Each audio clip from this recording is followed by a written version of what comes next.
남의 지면 류매 이면 소면 담의 지면 레자매 제마도 미게 감면만에 이게 넘어시베 관계 바도야 마리바메 마리반 세바 가시메 가진 세베 바도야 대신도 동해와다 구조한다고 남의 이시면 도바 마도바요 체르보 대다가나 전주 삼만나 도바 셔라예 바로도 심발하든지 섬라드 도바메도 신조를 신도되네 양아를 산제 단제 셔라예 바로도 심발하든지 나나 양다바 소베 전주도 홍바소바사 대다가나 셔라예 바로도 침배 리바 침배가 나나메베가 미야바다니 동해 단제라도 시와지네 미즈마나 덴바시바 셔라예 바로 침배가 메바다야 가데 바라 상가데 부데 셔레보 전주 삼바 대다 셔라게 바로 심바 삼모라라 얘네 좀네데 데레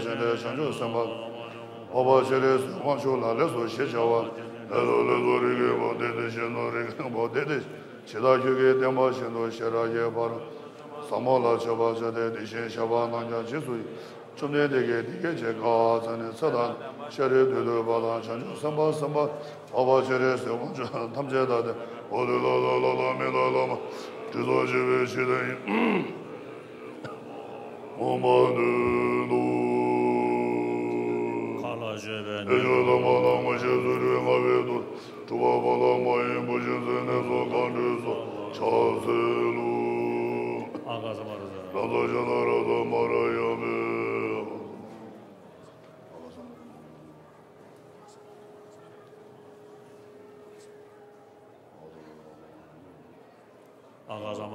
샤라라자 마라야메 대야타 가데 바라 상가데 보다 오바군조 송게 가이데 메고 칠 도바니 저게 보체메네 초랭에 제대구르예소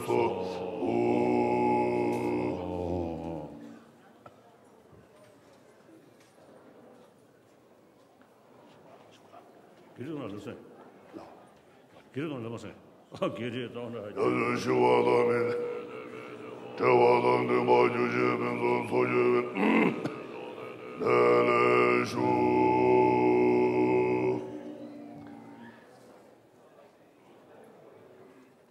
다가리 균들 말해.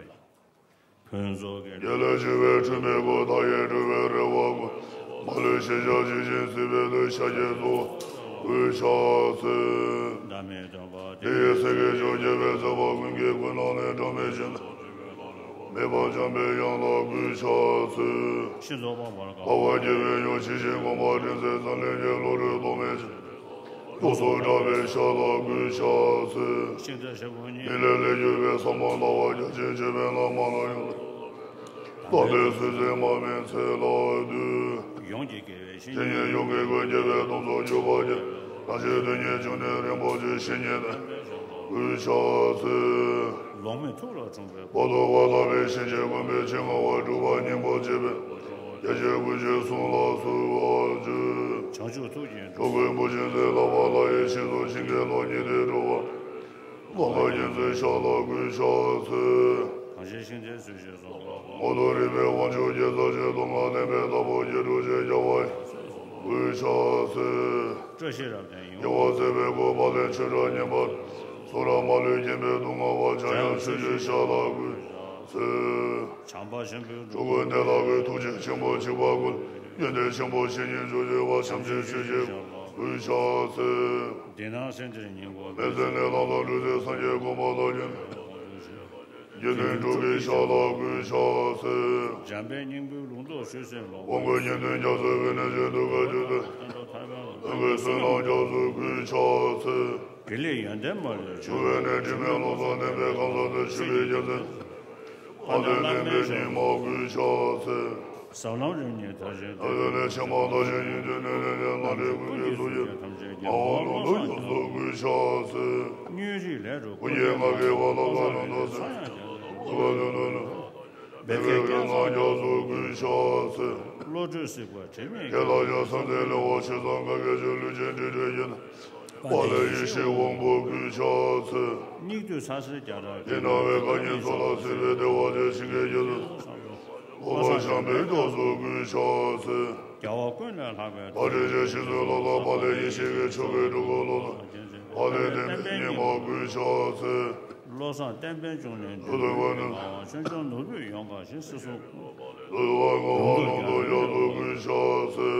那老王就路上。那这个下面你莫等等归给做七岁自认叫做七岁老妹下了归下次。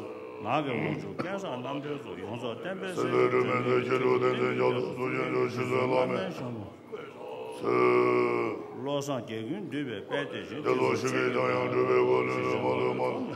我就先不归下次。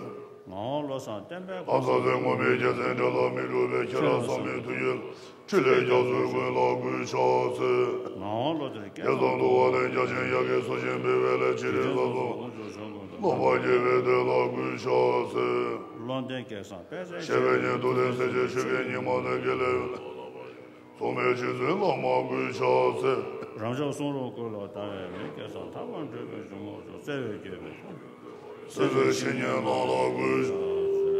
叫松跟着老马大学生。老老刚都新年送。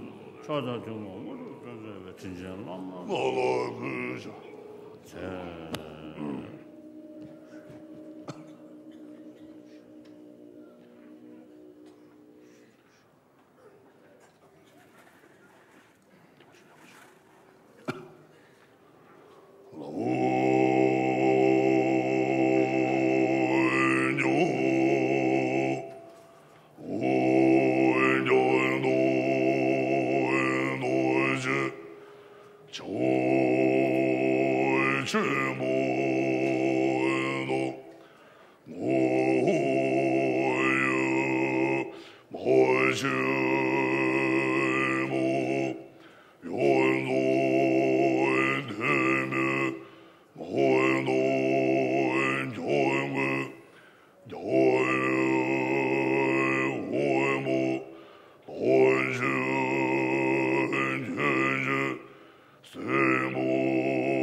유보 제변 반대가 됐어. 한번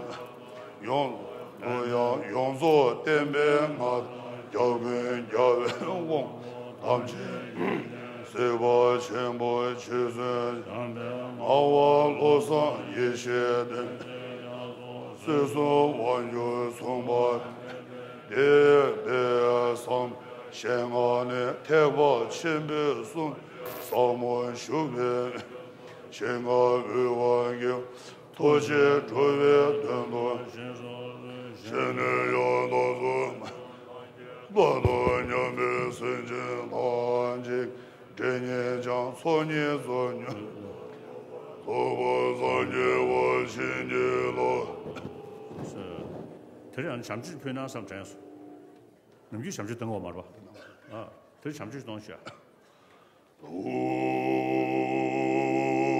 这么牛们是是爱天爱是爱天爱所谓爱小没爱没爱梦不所爱天爱是爱天爱罗爱所爱天爱爱是也爱爱没爱没爱是爱是是爱家主所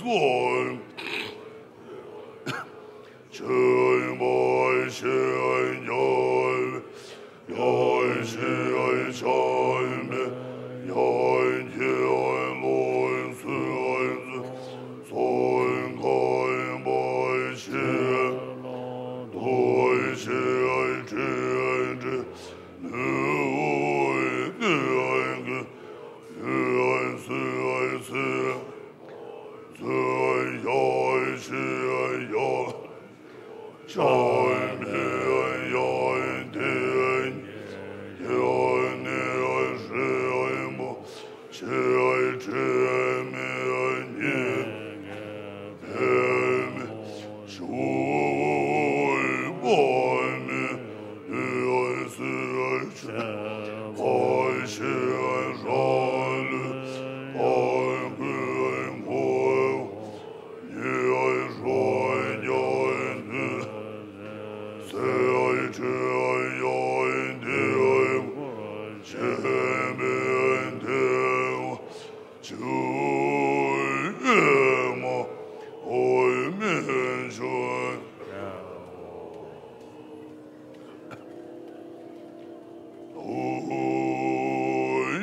我是也来那多来这些来谁爱这爱谁所我也爱这爱谁爱所的爱谁来些也来些吧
Okay.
Sanje Jada Zaje Shanam La Jinshu Bado Dani Age Sanam Ye Dola Benje Sanje Sanje Jada Zaje Shanam La Jinshu Bado Age Sanam Ye Dola Benje Sanje Sho Sanje Jada Zaje Shanam La The merits I collect from listening to the teaching may they become cause for me to become Buddha for the benefit of all sentient beings.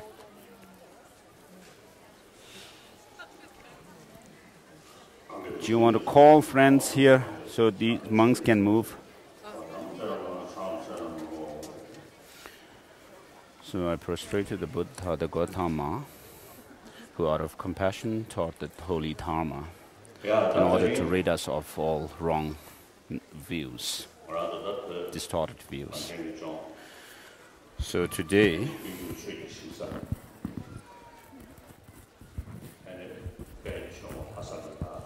in Lhasa, in Tibet, the land of Dharma, this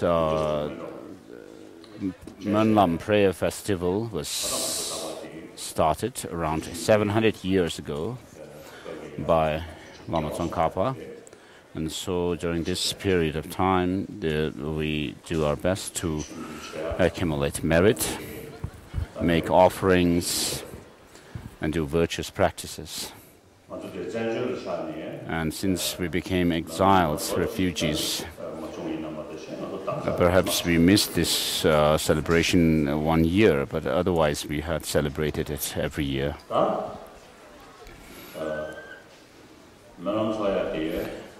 The reason or the purpose of having this Monlam prayer festival coincides with the Buddha himself, the Shakyamuni historical Buddha, having competed in miracles with non-Buddhist teachers in those days.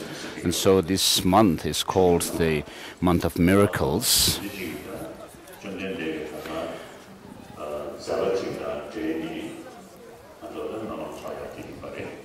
And so we celebrate this in connection with these miraculous deeds that the Buddha performed during that competition. So in order to remind us of, commemorate those events.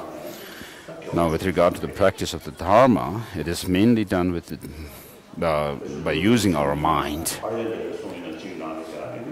Perhaps it is said in Nagarjuna or Aryadeva, there is a Dharma which is done by physical body, and then there's also Dharma in listening to, which is mainly focused on listening to the Vedas or the sounds of the teachings, and then there is a Dharma which is focused on the mind. So in India in those days, there is the practice of penance or which is physical, and then there's a Dharma, which considers the sound of certain teachings sacred, such as the Vedas, listening to the Vedas. And even today, in one of the holy sacred traditions is that of Jainism, which has a great practice of nonviolence. 93.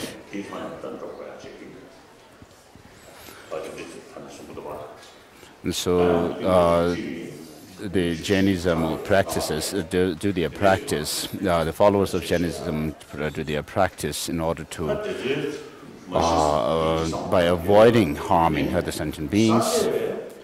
And then there are other non-Buddhist traditions which focus on other rituals and so forth. Whereas Buddhism is about using our mind, mainly focusing on the mind itself, not so much on the sound and physical things. The paths and grounds of spiritual progression are done based on our minds. They do not have much to do, anything to do with the physicality of our practice, such as changing our dimensions physically and so forth. And therefore, this master has said, therefore the Buddha's teaching is very subtle.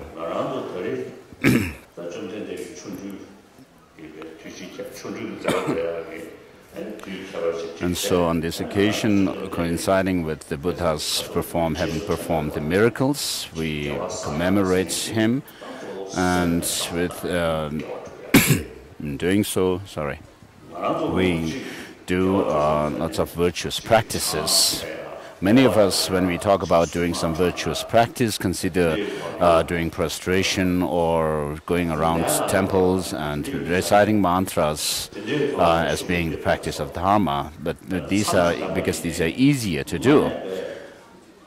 Even when we do some kind of a retreat where we confine ourselves to a room for a certain period of time, although physically we are isolated from others, but if what we need to do during those retreats is to isolate our mind from all kinds of preoccupations, preconceptions, and that is the main purpose of doing the retreat. Merely reciting mantras is, according to Alashangawa, who was a great Tashikil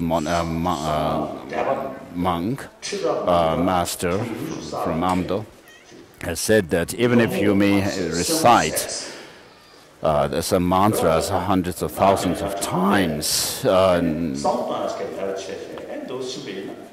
it may not diminish your wear out or diminish your negative thoughts and emotions, but by reciting the mantras and using the malas, your nails might wear out. And so, in order to do away with the afflictive thoughts and emotions, the negative, destructive thoughts and emotions, we need to use our mind and apply the antidotes to these destructive thoughts. We have faith in the Dharma, but we rather remain superficial in our practice. It's very rare to find people who really focus on the real practice of the Dharma. And on the other hand, some people consider the Dharma or religion as some kind of a custom, and not really don't pay much attention to understand what the Dharma is about, and they don't really try to study them. Friends, when I go around different places, I ask to Buddhists what Buddhism is, and many of them have no real good answer.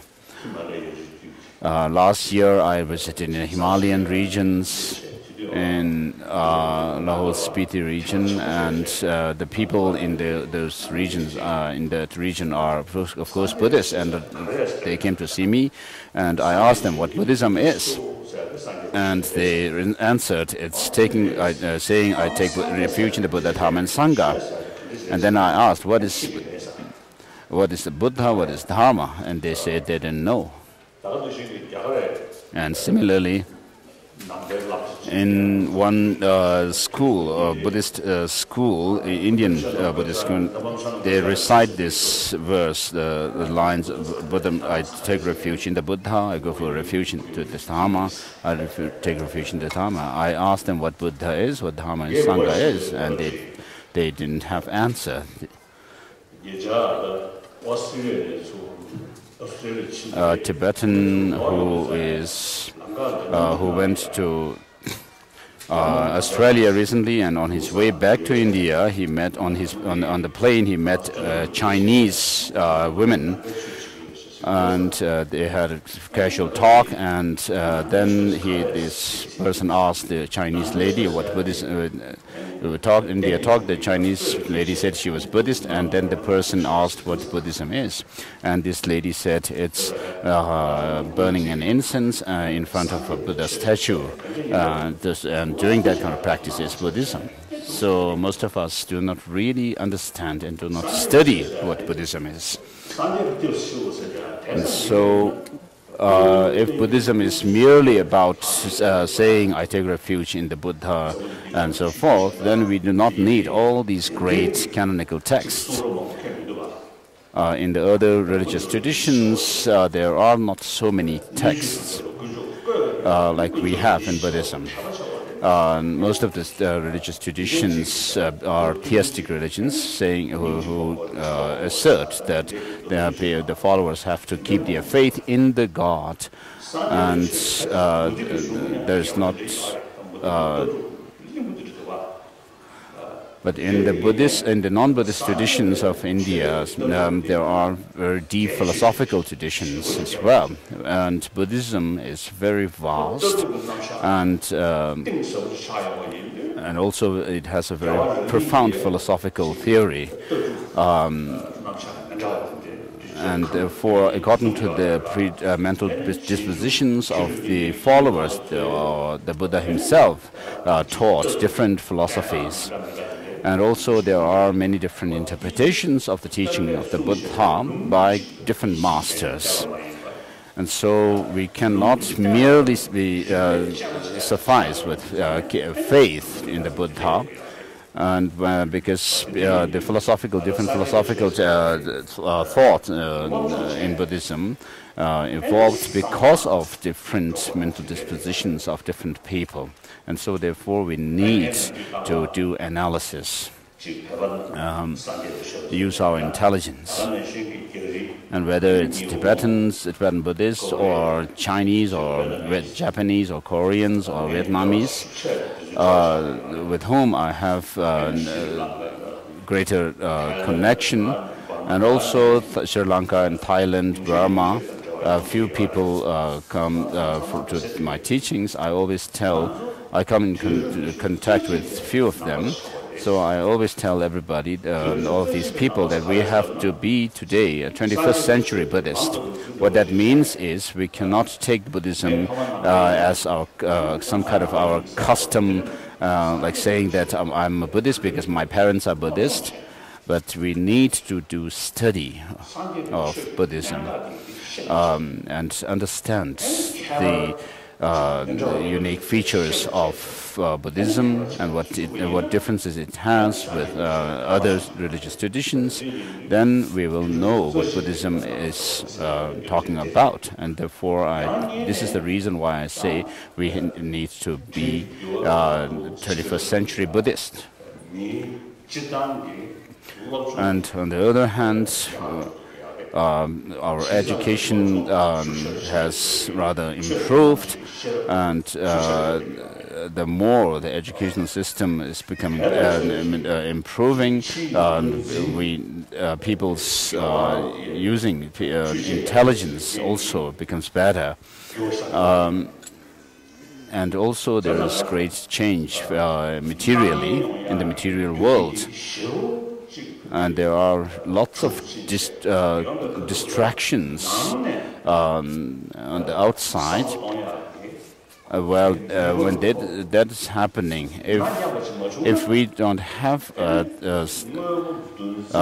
if we don't pay attention to the inner values, which can go together with the material values, then we would be rather carried away by the distractions, all these external distractions. And therefore, Buddhism is about making transformation within our minds by using our mind. So this is you should know this.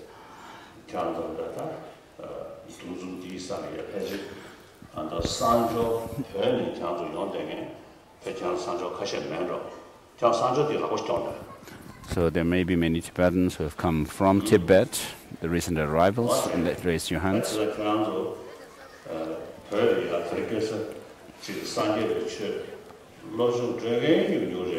So inside Tibet, there are very few teachers who teach Buddhism, and it has become, because of the control, the Chinese control and restrictions, you really have very little opportunity to do study of Buddhism.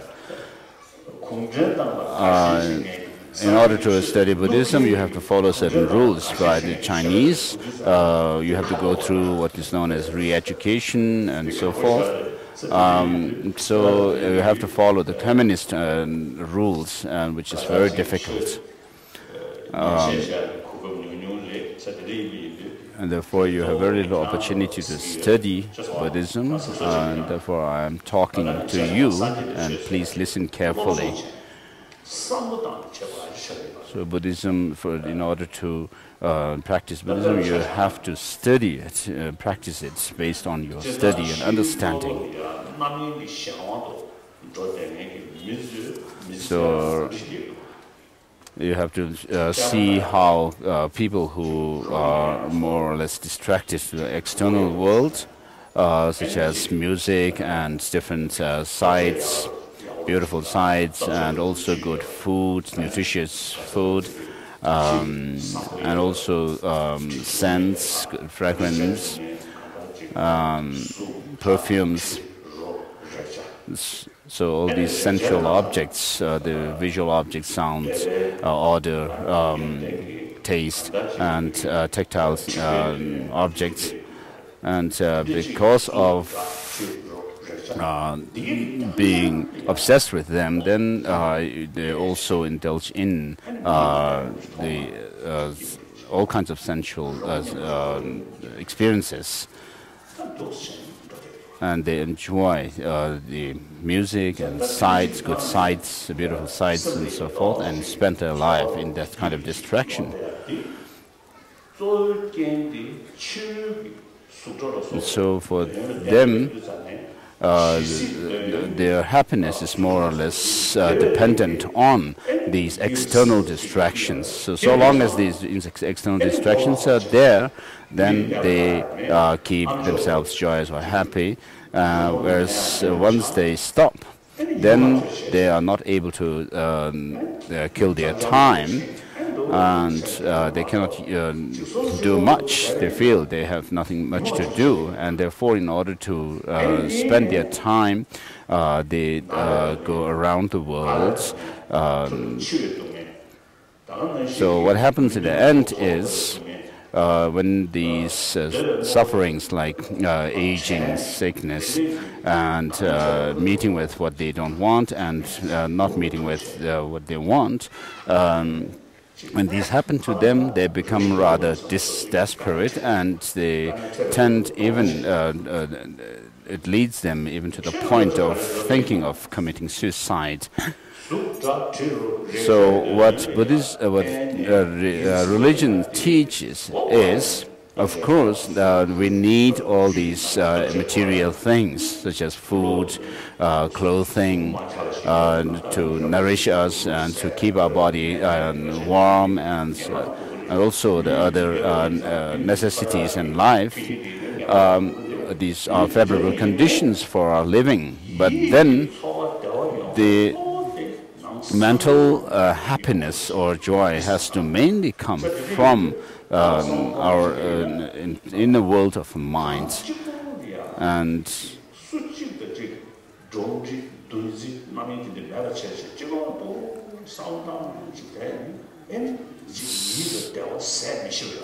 so even when you are lonely, living all by yourself, you can still live very happily by using your mind. And it is not just about being imaginary and about just imagining things and that's where there is nothing real there, but we are dealing with reality here.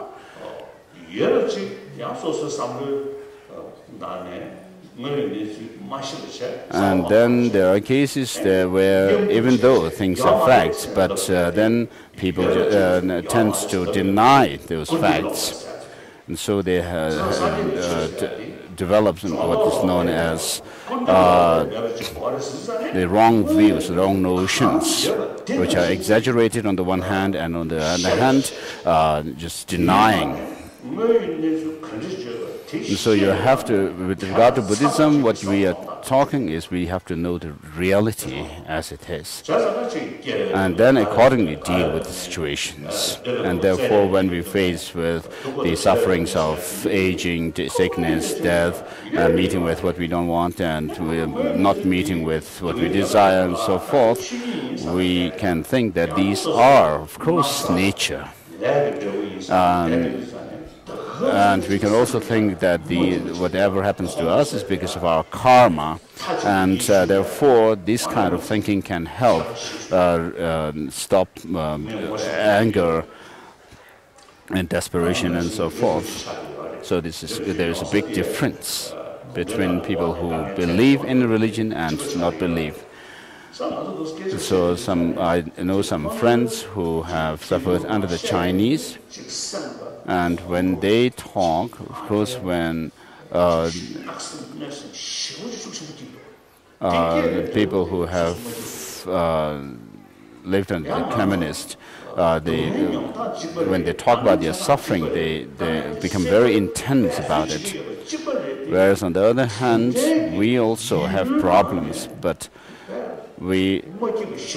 although physically we also suffer, but we suffer less mentally.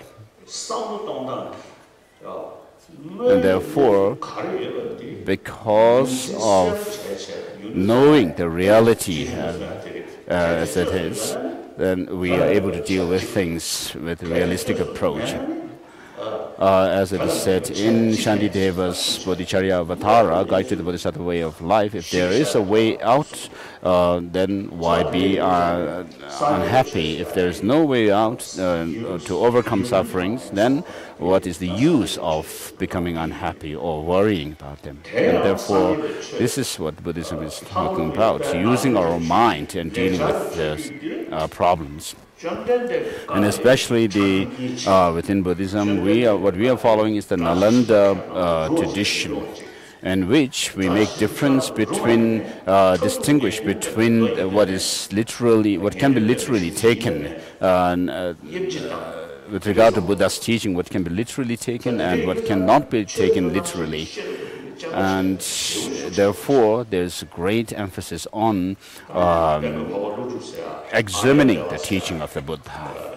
And therefore, Nagarjuna, Aryadeva, and Buddhapalita, Asanga, all these great masters, if you look at their teachings, their book writings, then you will see how much examination, analysis, and investigation they have done in the teaching of the Buddha. And they have not just remained satisfied with the scriptural authority of the Buddha, but they have done very fine analysis, and then when they found that certain teachings are not in accord with reasoning, then they reject them as being literal. that such teachings are to be literally taken. And Buddha himself has said, "O bhikshus, or monks and scholars, or wise people, just as gold is tested by rubbing, cutting, and burning, likewise you should thoroughly investigate my teaching and accept them through your own investigation, but not because of your devotion to me." So, whereas most of the other teachers of other traditions say that the followers must listen to what they have said, and not ask the followers to check their religion. And so Buddhism teaches that we have to use reasoning. So in order to use reasoning, in order to understand Buddhism well, we have to use reasoning, and therefore there's no way, without understanding well, you can follow it well. And so therefore I'm always telling people that you have to study the texts. And when I have time, I also read the Tenjur, the translations of the commentaries by Indian masters on the words of the Buddha, and these serve as the key to understanding the teaching of the Buddha. And then when you are able to understand the different philosophical traditions and see their differences and what are the differences and similarities and so forth, then you find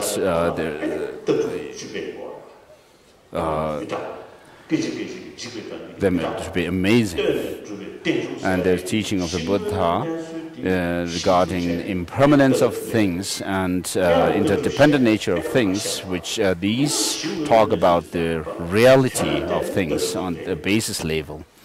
And the Four Noble Truths is also talking about dealing with the reality of things. And then accordingly we have to follow their path and so forth. And so in Buddhism there is the establishment of the reality, and on the basis of that then we have the philosophical understandings, and based on those we do our practices. Therefore I make three divisions in Buddhism: the contents of the Kanjur, the words, translated words of the Buddha, and then the commentarial teachings, into three categories. One is the Buddhist science. So when you deal with Buddhist science, you do not have to talk about positive and negativity and so forth, or good and bad. And then the Buddhist philosophy, secondly, there is that of the philosophical aspect of Buddhism, which is to say that the teaching of the Buddha is about the interdependent nature of things, which is dealing with reality.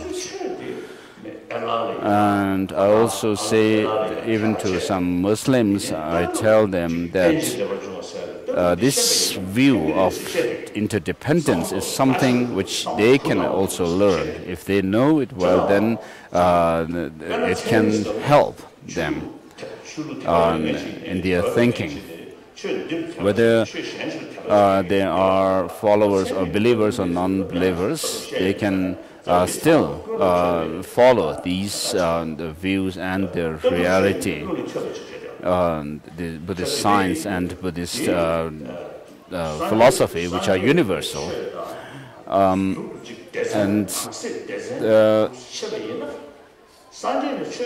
then within Buddhism we have the Buddhist religion. And this is for the Buddhists and not others who are not Buddhists as such. Whereas the Buddhist science, mainly Buddhist science, which is something very universal, and also the philosophy, or Buddhist philosophy, where we do not have to talk about this being good or bad and anything like that, but that things are dependently arising. This also is universal, and therefore, when in the last over 30 years, I had interaction with Western scientists. In the beginning, when I met with some scientists, some of them had some attitude that Dalai Lama is a Buddhist, and then we are scientists. So what is there that we can actually discuss with this Buddhist monk? They had this kind of attitude. But then once we began our discussion, and then they found that Buddhism does not assert or accept a creator God, nor do they accept any kind of a soul theory. And on the other hand, Buddhism accepts that of relativity of things, or interdependent nature of things. And so gradually they take more interest in Buddhism.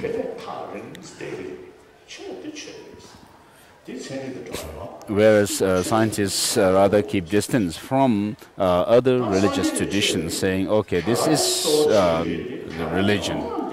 Whereas they find that Buddhism, of course, is a religious tradition, but then Buddhism also emphasizes on that of reasoning, and not only base itself on that of faith and belief. Therefore, because Buddhism is based on the investigation of the reality of things, and accordingly developed a philosophical view, and then developed the practices, therefore the scientists pay more attention to Buddhism. And so, therefore, I am telling you, the Tibetan newcomers, to study Buddhism and use your mind, and in order to have a peaceful community, peace of individual community, and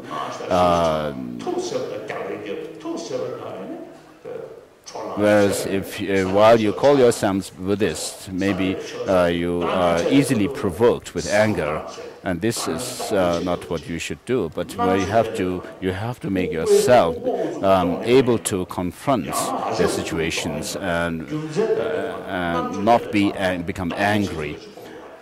And by using your intelligence, you have to be able to deal with the problems. So, old men and women, you also should study Buddhism. Having come to Dharamsala, you should tell people back home that His Holiness the Dalai Lama is telling us, even the old men and women, to put effort in studying the Buddhism. Usually we have this attitude that when we are old, then we should just suffice ourselves with recitation of mantras and so forth, and not really study. But Sakya Pandita, the Sakya Master, has said that even if you were to die tomorrow, you must study, you must learn the different sciences. And so that in the next life you may not be like a foolish person who,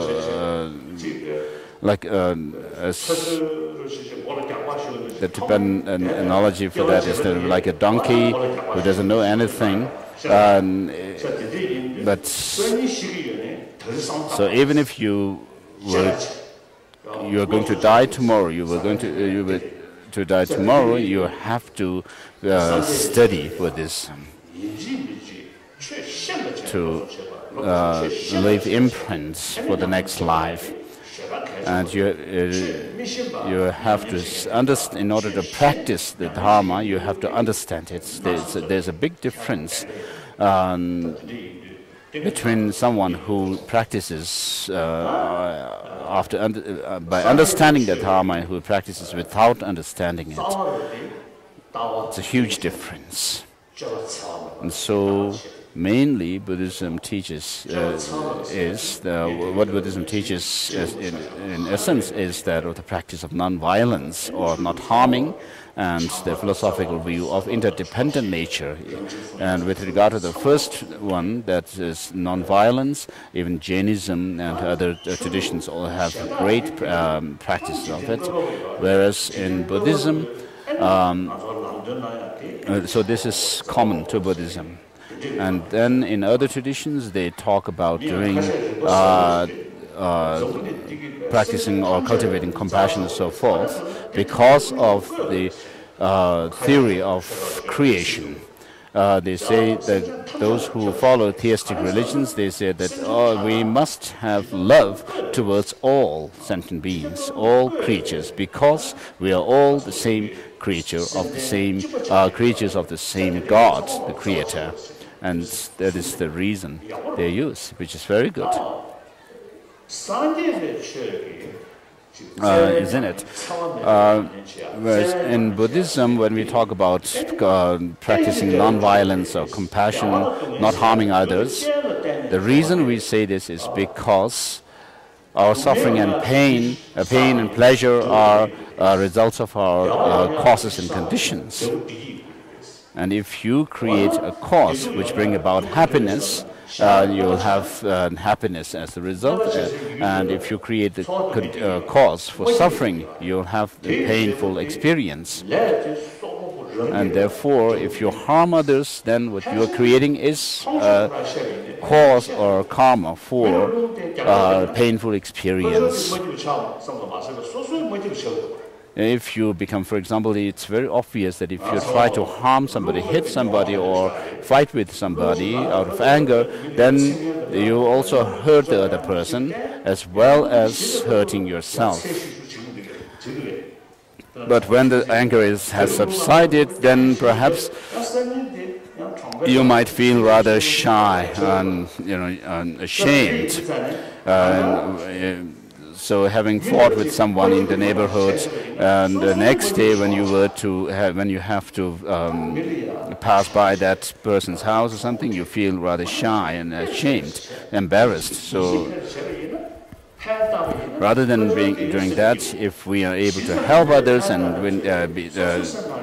have their trust and confidence and be friends with the person, then you'll be happy. So even in our life, we can see that by harming others, you are unhappy. And if you deceive others, deep down in your heart, you might always suspect or become doubtful that in one day, the other person might know your deception. Whereas if you are very sincere and earnest in helping others, you don't have to feel embarrassed or ashamed, or you don't have to worry about showing your true color and so forth. Whereas the communist Chinese are very apt at lying and deceiving others. So what they are worried about is losing their power and authority, and so they are full of self-centeredness. And because of this, they are not able to be very honest. So if they were more honest and dedicated to the well-being of others, then they will win trust from others, and then there will be friendship with others. Otherwise, even if they may have food with some people, take meal together, you cannot be friends if you are all full of distrust. So Hu Jintao's slogan, harmonious society, is of course what we need. But this has to come not from fear, not by causing fear and anxiety in people, but by winning their trust and confidence. And therefore, compassion or altruism is the root of our happiness. It also helps in our health to prevent sickness and disease. So this is the main cause for happiness and health. So even scientists today say this. If someone is obsessed with anger all the time and jealousy and so forth, then this will be harmful to us physically. If you are very calm and compassionate, loving, then it also helps in strengthening our immune system. So, not to talk about the next life, but even in this life, you'll be physically healthy, mentally happy and joyous, and then you'll be have greater friendship, better friendship with people, and so harmony in society must come through these causes. So why we are saying, talking about the need for not harming others is because of this idea or understanding of interdependent nature of things. Nobody wants suffering, but still we cause suffering to ourselves. We do not do it intentionally, but unintentionally or out of ignorance. And then Shantideva says, although they want to overcome suffering, they run after suffering. Whereas, although they do want happiness, they destroy the cause of happiness, like overcoming their enemies. So, if you look in the media and what's happening in the world today, for example, the recent tsunami and earthquake in Japan, these are of course natural disasters. But other than that, there are other things, disasters that are man-made, such as people suffering because of inequality and dishonesty in governance and so forth. So these kinds of miseries that are caused by ourselves, we cause them out of ignorance, not knowing what brings us suffering and not knowing what brings us happiness and how to avoid those causes of suffering and so forth. So when we talk about these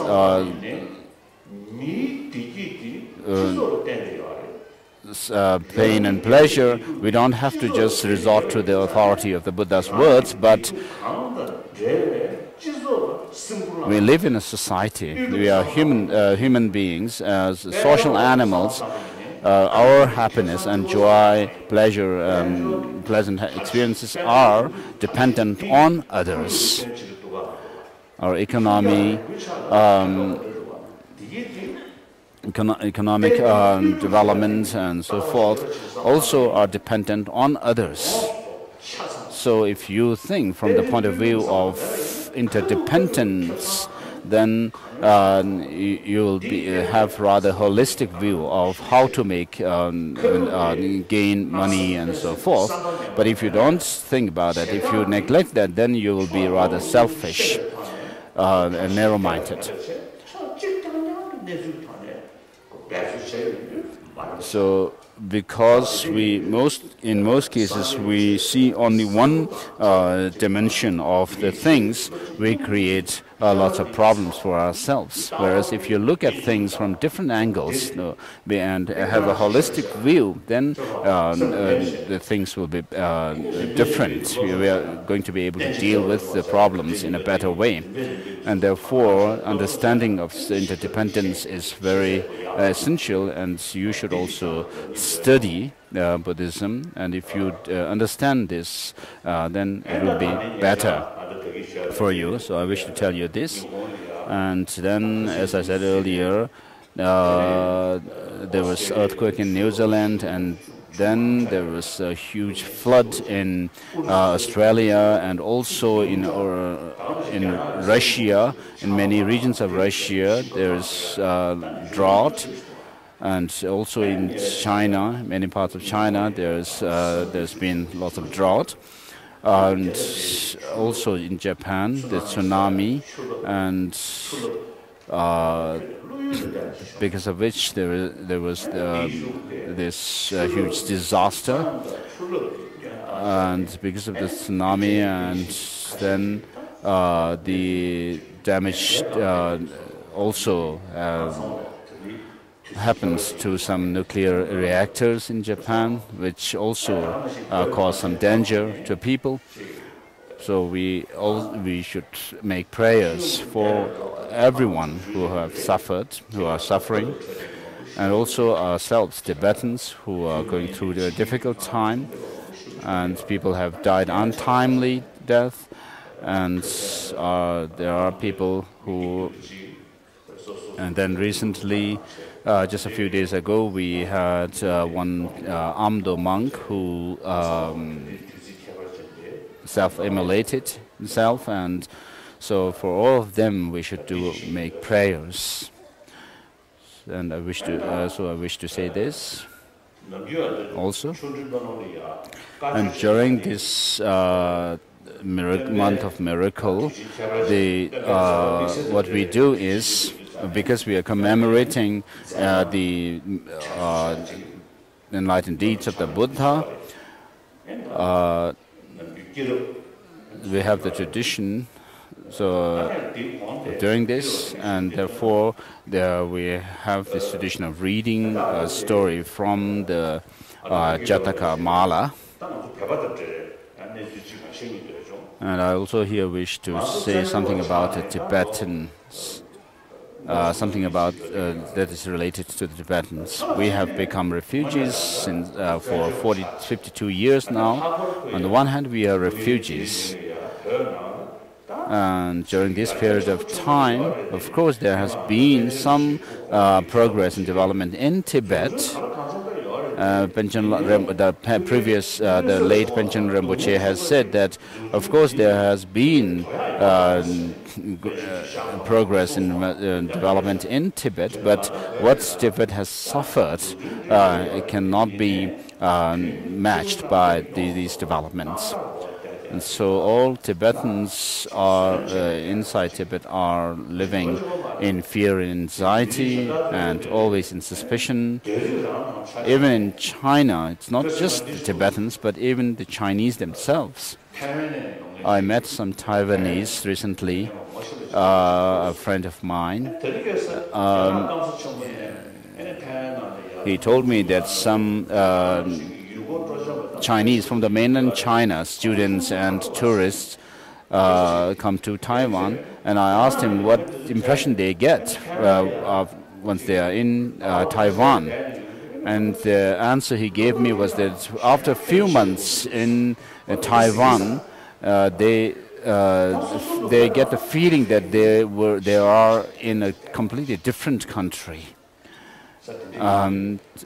In their own country, mainland China, they have to live in fear, anxiety, and they have lots of difficulties and problems. And especially with regard to Tibet, we have the unique characteristics of Tibetan culture. When they when they become rather slightly obvious to the Chinese, and then everything, the Chinese government suppresses the Tibetans. And many people in the world, around the world, are now better aware of Tibetan situation. And many scientists have also taken interest in Tibetan Buddhism, and so no other religions or followers of religions have been able to have such an interaction with the Tibetans and Tibetan Buddhism. In the past, Westerners have called Tibetan Buddhism Lamaism. On the one hand, they are not to be blamed because the Vinaya practice, the monastic discipline, monasticism, celibacy is the basis of Buddhism.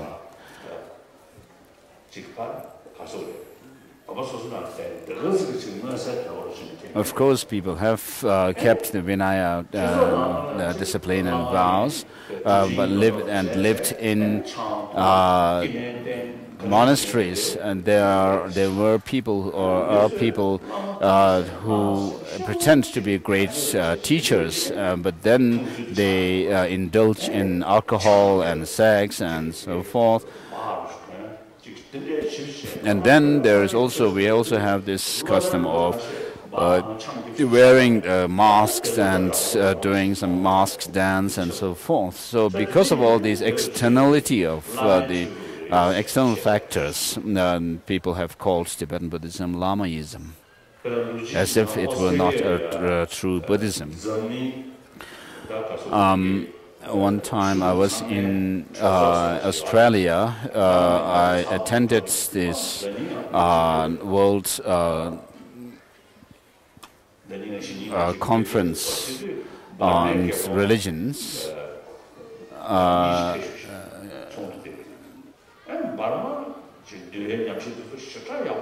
And I met some Burmese monks at that conference. And so it seems that Burma has very good practice of mindfulness and vipassana and shamatha. And so these Burmese monks had asked to see me, and then I also was happy to see them. And then I wore this yellow robe.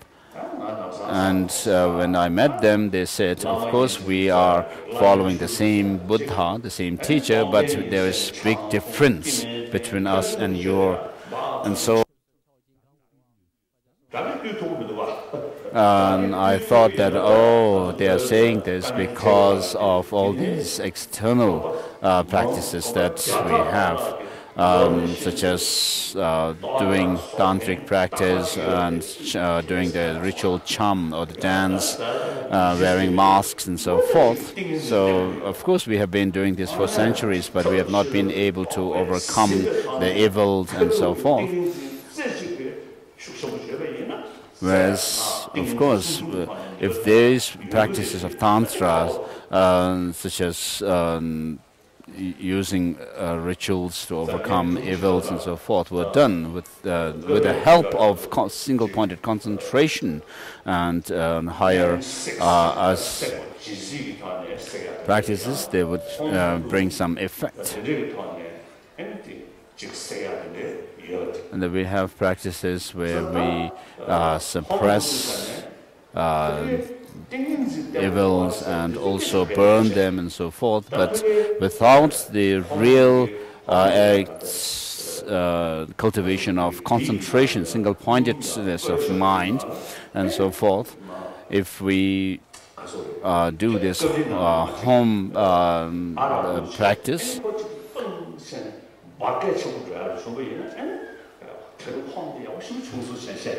so there is a practice where you boil some oil, and then through your practice in the ritual, then you put some kind of alcohol into it at a certain point, and then it burns. And when there's a huge crack of fire, and people say, "Oh, today this ritual has been very effective."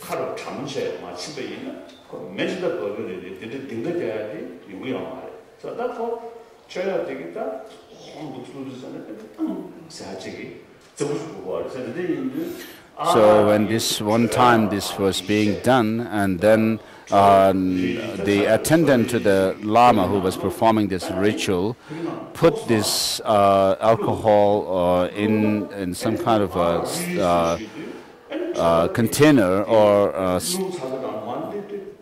the stomach of some animal. It was, and then when he threw this, so the attendant prepared this.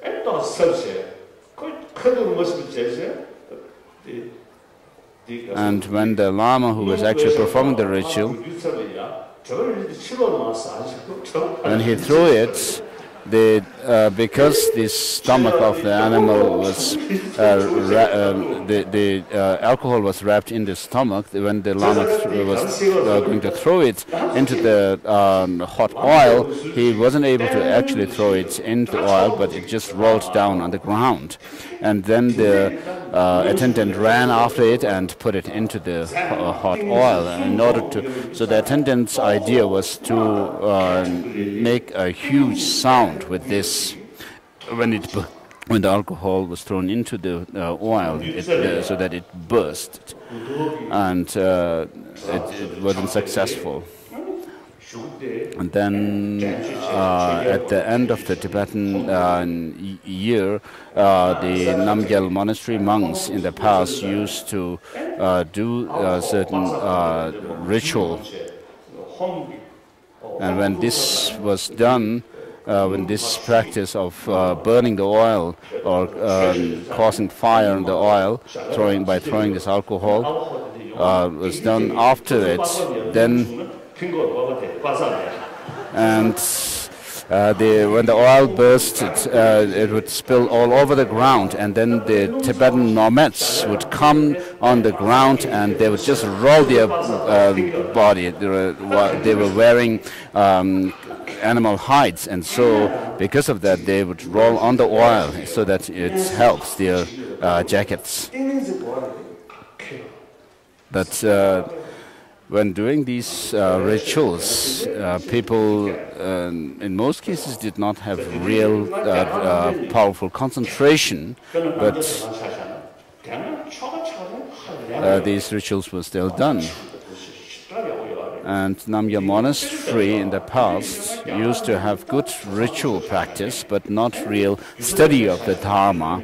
And so after coming into exile, I started this curriculum of study curriculum for the Namgyal monks, and also in the lower and higher tantric colleges, Gyudo and Gyume. I also urged people to engage in study of Buddhism, and also the nuns. I have encouraged them to study Buddhism, and since then they have done it, and now we have nuns who have done quite a lot of study, that they are almost to the point of becoming female geishis. So after coming to exile, I have urged people, the monasteries and nunneries where they did not have philosophical study in the past in Tibet, to do these studies of philosophy.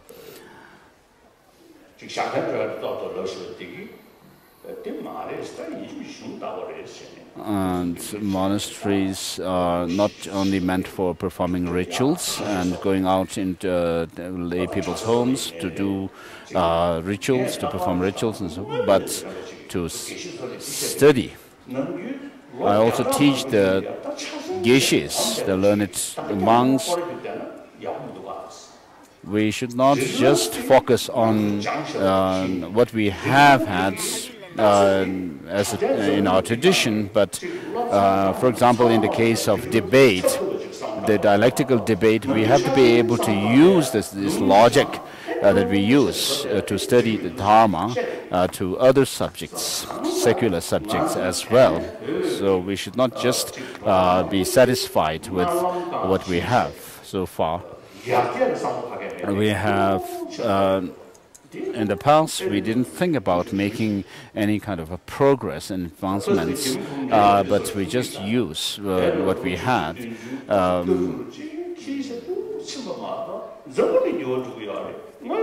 And then this is the case also with the Chinese communist authorities.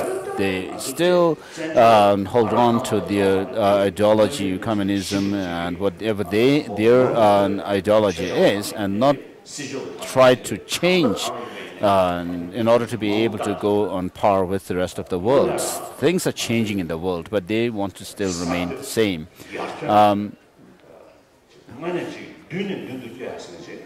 So although we have come into exile and become refugees, we have done some innovations, made some innovations in our study of the Dharma and so forth. So we should not be satisfied with what we have already. So we have to make changes and make progress as well. Buddhism is one of the major religions in the world, and within it we have the Pali tradition and Sanskrit tradition. The latter is more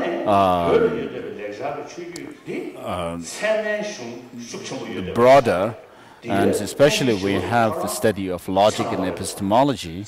This is because of the master, the Abbot Shantarakshita, who was himself a great logician and a great philosopher, and also Master Kamalashila, his student, and who helped establish Buddhism in Tibet. So we have the study of all the philosophical thoughts of Buddhism and non-Buddhist traditions. In Tibetan Buddhism, we have all these study of all the different philosophical thoughts, and this is not something which is there in the Chinese and Japanese Buddhism. In Mongolia also, there were great, immensely great scholars, learned masters of Buddhism in Mongolia, Mongolian masters. And for example, in my case, when I was a child, when I was pursuing my studies of philosophy, I had there are many different commentaries written by Mongolian scholars, such as Belden Chöche and so forth. And I asked the Mongolians if they did a dialectical debate in their own language. They said no. Even today, they cannot do this in their own language. When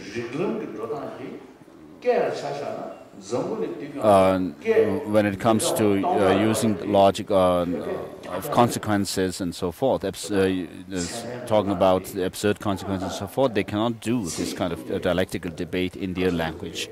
And so this is something which we have in Tibet, and Tibetan language is something which can explain Buddhism very precisely. Like that of Sanskrit, and through logic. So we have the complete teaching of the Buddha, and we have this language which can also, through which we can study that of logic and epistemology. And so the Tibetan language, through this language, has done great service to preservation and promotion of Buddhism for over 1,000 years. So, of course, in the other subjects, secular subjects like modern subjects, so science and so forth, we didn't have the opportunity to use this language in the past. But this language is something which is on par with Sanskrit, which can be comparable with Sanskrit. And so we have to be proud of this, our language. So when it comes to Buddhism, we should not stay like the same like in the past, but we have to study Buddhism. So when I met the Burmese monks,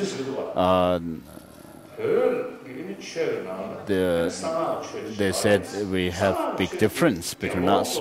And then recently also I met some Burmese monks who said that in Tibetan Buddhism you have Tantra, and therefore they said that they heard that Tibetan monks, because they do practice Tantra, they can marry. And so this is not the case. They have not really learned the fact about Tibetan Buddhism as such. And of course we have people who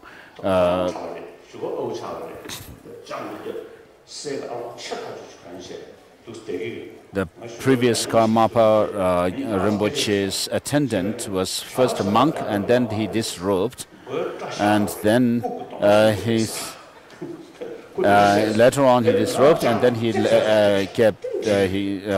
had long hair and wore the hair in a certain style, and wore a huge earrings, and he told me that to be monk is not easy. You have to, on the one hand, be bald, shaven-headed, and then on the other hand, you have to restrain sex.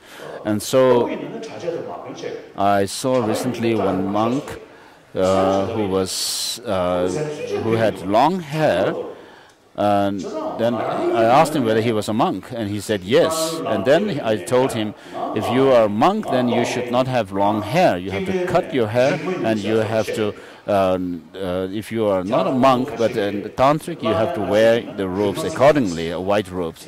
And some lamas say that they are monks, but they have what is known as a secret consort, and they have wives. Of course, if you are able to, if you have reached a certain level of spiritual attainment where you are able to you are able to control the ejection of the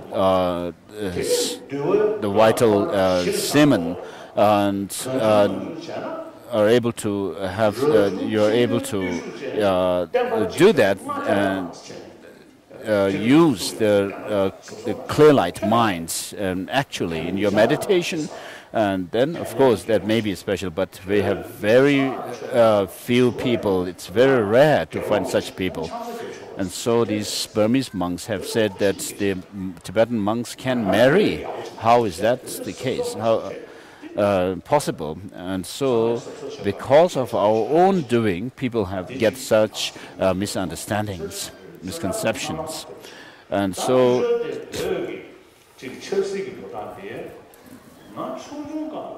on the other hand, regarding Tibetan politics, when I was little, we had a regent who had the authority over the Tibetan governance, and then because of not being honest with the common people, at that time Tata Rinpoche was the regent. And at that time, one subject from the Pala estate, one of the aristocrats, Pala,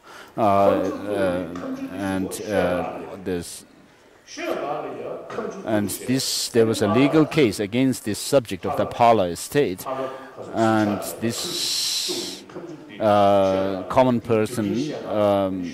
man has come to Potala. And then during that hearing in Potala, there was some kind of a hole on the roof of where this legal proceeding was going on, and the sweepers in Potala used to listen through the walls, and then they were also peeping through the holes that were on this roof.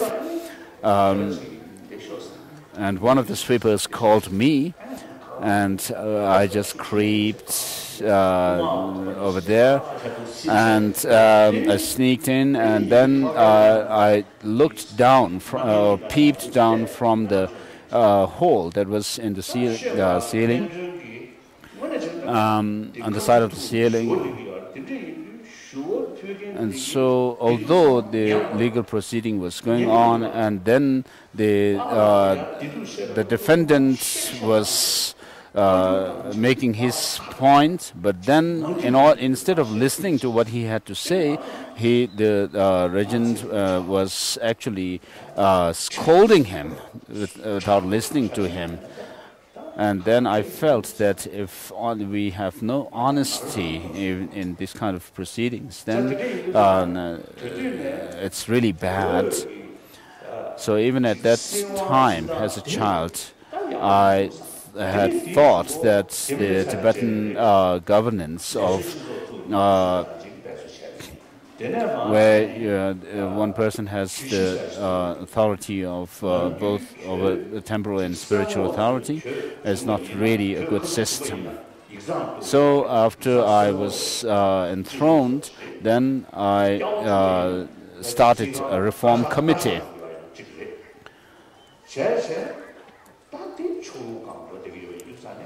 And so because the previous system was rather biased, I started a petition department, a separate department for petitioning.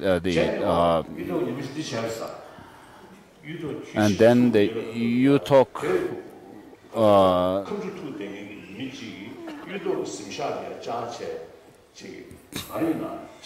UTOC was overseeing that proceeding. And one time, one of the defendants went to the residence of UTOC, and after taking the bribe from this defendant, then UTOC called this person in the proceeding room and called him in and said, yesterday you came to me with your bribe, and UTOC said to him that this case cannot be decided just because you bribed me. I have to see who has the truth, and I cannot decide your case on the basis of this bribe, and so take this back. And so this made some news at that time, that UTOC was being honest with the people. And so this is something, some kind of innovation at that time that I made, the reform committee. And then after coming to exile in the 60s, I started the democratic system of governance for Tibetans. And so Tibetans also say that our democracy is actually a gift from His Holiness. So in the last 10 years, we had elected leadership. The Kalun Tiba has been elected by the people themselves, and it's not something that I had an involvement as making decision. So from that time onwards, since we had the elected leadership, the temporal, there has been change in the governance of Tibetan administration by a single person with both the temporal and spiritual authority. So since then, 10 years have passed. And now, in order to have a full democracy, democratic system,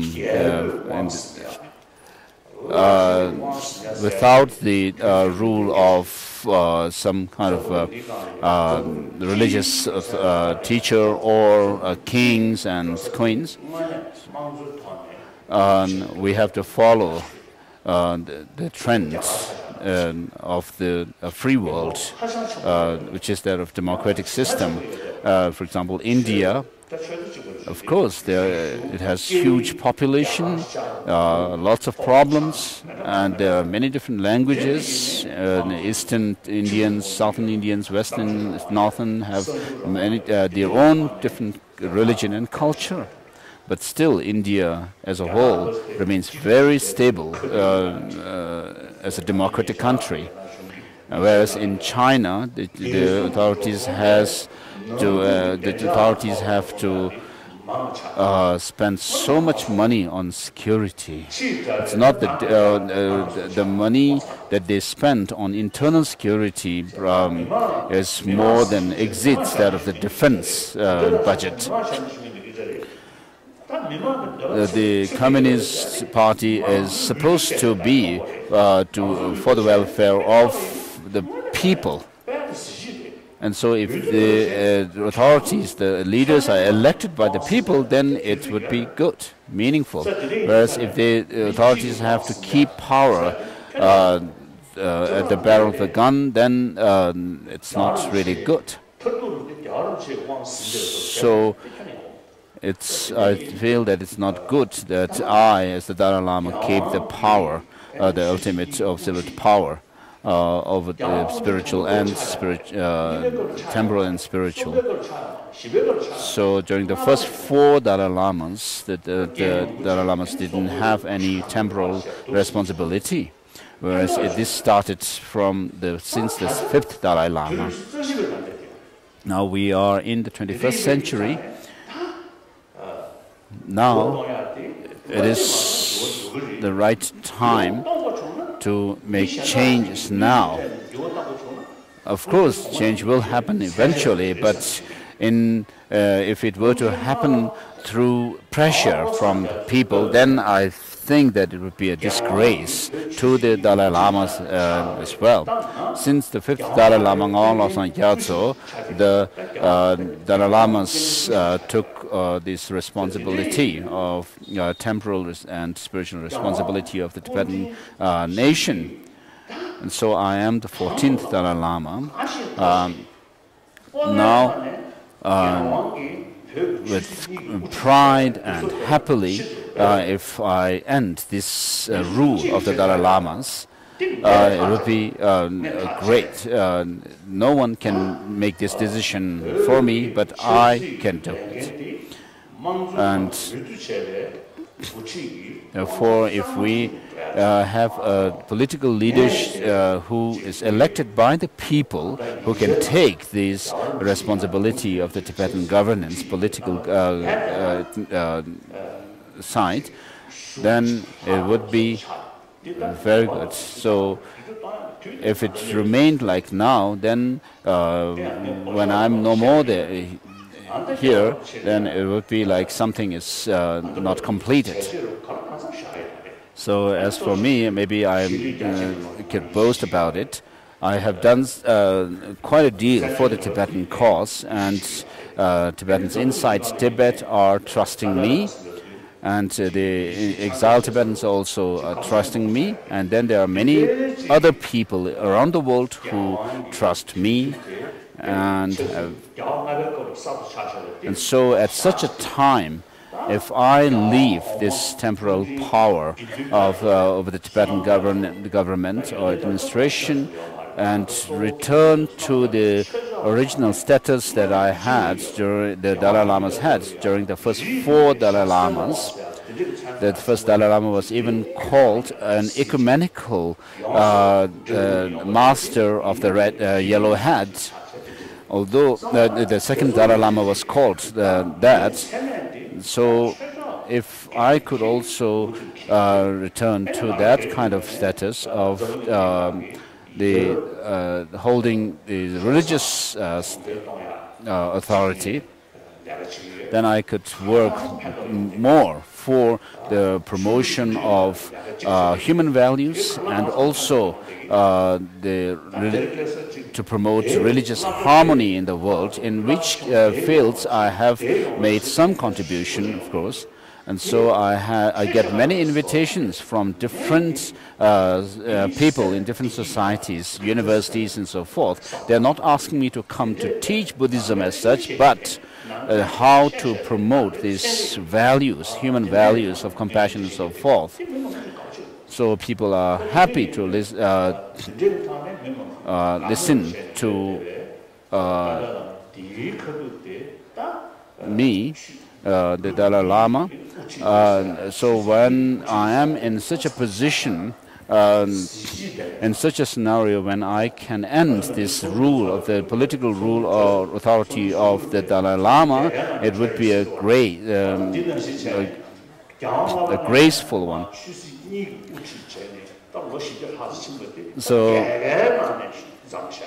So if usually when we have some kind of a function, we say, oh, now we have come to the end, and we have we are actually concluding this in a victorious manner or something like that. So similarly, if I can also change the status of taking the responsibility of the political affairs of Tibet rather victoriously, it would be good. Nobody else can do this, but I can do it. I, who hold this status of a political leader of the Tibetan people, who is in line of the Dalai Lamas. So I also get calls from Tibet saying that the people have heard that I'm going to leave the political power and authority, and therefore people are rather worried that they would be left without anyone to look for. So they don't have to worry. So the Godin Potang was started during the second Dalai Lama, Gendin Gyatso, during which he didn't have any kind of temporal or political authority. So I am also thinking that if I could live as a religious leader, perhaps I may not be a disgrace to people. And if people could also agree, then I could return to that kind of status. So we are following a very democratic system of governance, and people also have, and people could also see this fact, and on the other hand, Chinese say that we have no problem. There's no such thing as Tibetan issue, but the issue is Dalai Lama. And so all this could end. So this can be seen as being lie and untrue by the people of the world. And devolving the power, political power, should not make you feel disheartened and discouraged.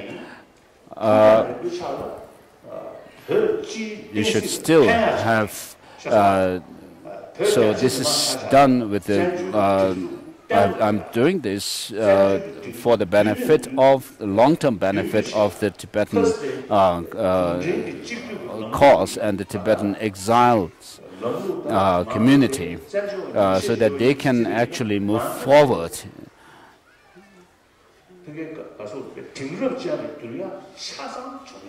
So we have actually become modernized society. So you should understand this. So I'm not discouraged or disheartened, and I have not given up on the cause of Tibet. This is not at all true. I am a Tibetan, someone from the land of snows, and so each and every Tibetan has the responsibility over the Tibetan problem, Tibetan issue. So I'm a Tibetan from Amdo. So until my death, I have the responsibility over the Tibetan cause. So while I'm still healthy, if you Tibetans can take full responsibility over the Tibetan affairs, then when you face some problem, of course, I'm still here. I've not given up on you, and I'm not disheartened. So because of all these, we have followed a democratic system, and I'm asking you also to take full responsibility for this democratization, for advancing the democratic system of the Tibetan governance, administration, affairs. So you should all be Tibetans, or should not worry about. I just met a Chinese who said that he was here for about 10 or something years ago, and he also came back again, and people are very active, taking very active roles in the voting system of voting, and the democratic system in the Tibetan society has really made advancements, he said to me. And so my decision to devolve my power and is also for this, for further development and progress in our democratic system. So those of you who have come from Tibet, you can talk, you can tell this to people inside Tibet. Of course, this may be broadcast on the radio. So this decision that I'm making is made after giving thought to it for decades, for years and years. But on the other hand, the Garden Podang is the institution of the Dalai Lamas. So as long as I live, I need an institution. So this Garden Podang will still remain. But what is happening is that the Garden Podang is leaving out the political responsibility.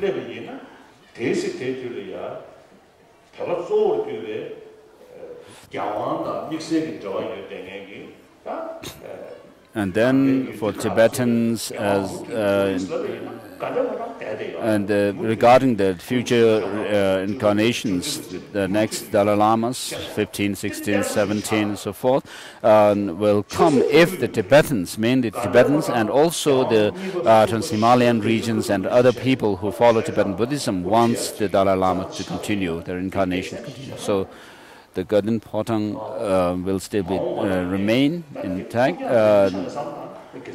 And so in the long, if you think about it, in the long term, then this change, that the decision I am making has great benefits in the long run for the Tibetan. So what I'm asking to make changes in the charter of the Tibetan exiles is, regarding the Garden Podang, is to make changes to the effect that the Garden Podang is no more the government of Tibet, but Garden Podang is just the individual, the institution of the Dalai Lamas, but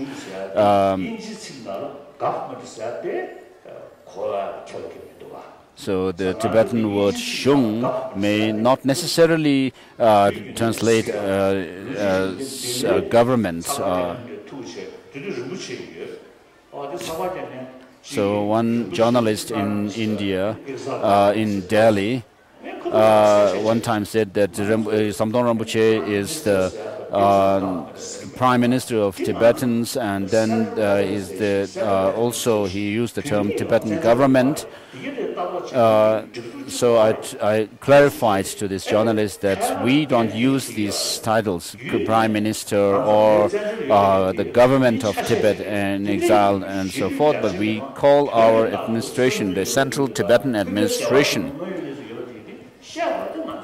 So because we need to know the situation of Tibetans in exile, we need to help the Tibetans in exile, we need some organization, but we don't call this administration a government of exile Tibetan government as such.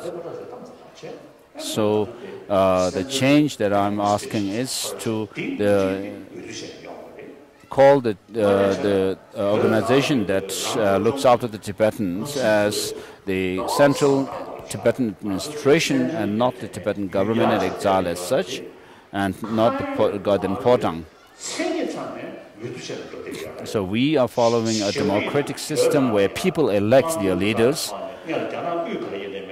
and if this could also be emulated in Tibet, inside Tibet, whatever the case may be in the rest of China, if we could have this kind of system in Tibet itself, then we would be very helpful, good. So you should not worry about my devolving the responsibility, the political responsibility. This is what I wish to explain to you.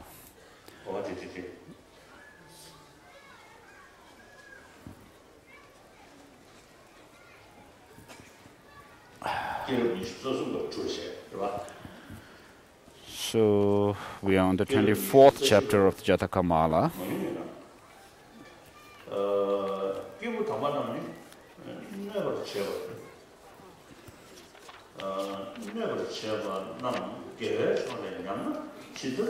The great ape. When the virtues are endured by others, they are tormented less by their own pain than for the merits thus forfeited by those who have endured them. So the holy beings, when they are caused harm or hurt by others, they of course suffer, but then they become sorry. They feel sorry for the one who caused them injury and hurt. At one time, the Bodhisattva showed just this. Near the snow mountain lies a blessed region, rich and inviting, fragrant as the sweetest of aloes, its mantle of magnificent forests as lush as dark silk.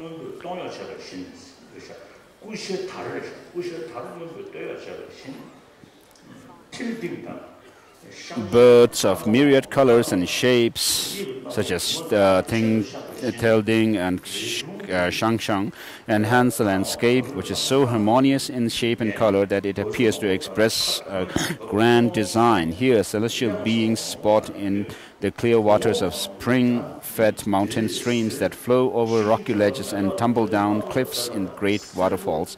Hummingbees abound, and the breezes fan the flowering trees. Here, the Bodhisattva once took birth as a great ape that lived alone. Even in that animal state, the Bodhisattva had not lost his awareness of the Dharma. Kind, infinitely patient, and of a sweet and firm nature, he was blessed with an imperishable compassion, boundless as the sky. So because of the past imprints, this Bodhisattva must have had this kind of traits, and also perhaps he was also in that life a Bodhisattva who has really evolved highly spiritually. For though the earth with its forests, great mountains and deep oceans has perished countless times through water, fire and wind, the great compassion of the Bodhisattva is never destroyed. This huge ape lived like an ascetic, subsisting exclusively on the simple fare of leaves and fruits, and bringing whatever aid he could to the creatures within this sphere, his sphere.